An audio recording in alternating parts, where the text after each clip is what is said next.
Welcome here. I think I know many of you. My name's Michael Devereux. I'm the director for of the Centre for Business Taxation, and welcome to this conference on BEPS and UK tax policy, cooperation or competition. We thought we'd give it a kind of slightly edgy title to see what David had to say about that.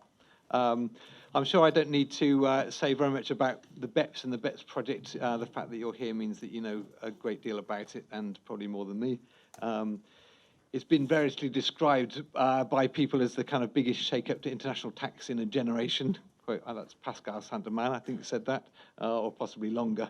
It's a tremendous achievement in 2 years to have produced, I think, 13 reports, at least 2,000 pages. I haven't counted them all, but there's clearly an enormous amount of work, and that's not counting all the discussion documents and all the time discussing things in Paris. So it's quite an impressive achievement. We may or may not agree with all of it, and that's what we're here today to discuss. We have a great lineup of speakers to do that from a variety of backgrounds, from the UK government, from the OECD, from business, the professions, and from academia. So it's our usual mix of speakers from various different backgrounds. And I'll introduce those as we come to them.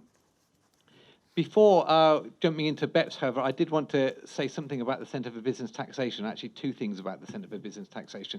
So if you'll allow me just a couple of minutes to say something, I'd like to, first of all, announce that we're starting a new Masters in Taxation, an MSc in Taxation, which I'd like everybody to know about. It starts next September. It's a joint initiative between the Centre for Business Tax and the Law Faculty at Oxford University. It's going to be a 2-year part-time program, so it's aimed at people in practice, in law firms, accounting firms, or government, or indeed anywhere else. So the idea is the teaching will take place in short blocks or weekends. It's possible to do at the same time as maintaining one's career.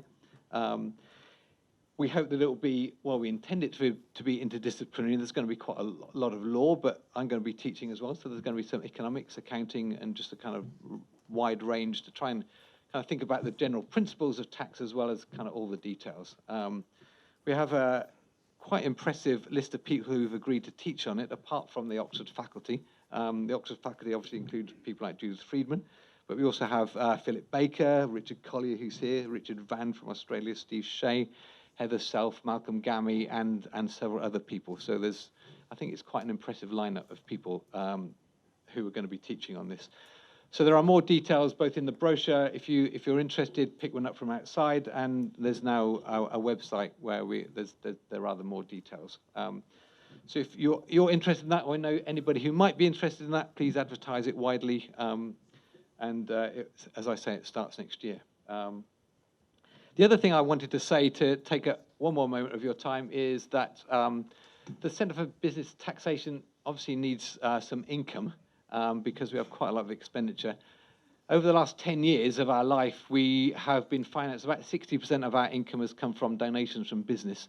The last commitments that we've had from business basically run out as of next year. So as from 2016, our income stream dries up. So it's quite important for us, if we want to keep going, if you think things like this are useful to have, and the research that we do, then we do need to raise more money. We've basically raised money both from donations from business and research grants, which mostly ultimately come from government, and in proportions about 60-40. The centre basically does two kinds of things. It does academic research, which we publish in academic journals, and we do policy work like this. Those two sides of what we do are intimately connected. The research that we do informs our policy comment and the policy papers we write and what we say at conferences like this. So we are effectively, as of now, kind of launching a new request for new funding or commitments of funding for donations. So if you belong to an organisation which could spare a modest amount to support the centre going forwards, then I would very much like to hear from you. And you will find something on your seat which says something about what the centre is, and to try and encourage you to think more about that.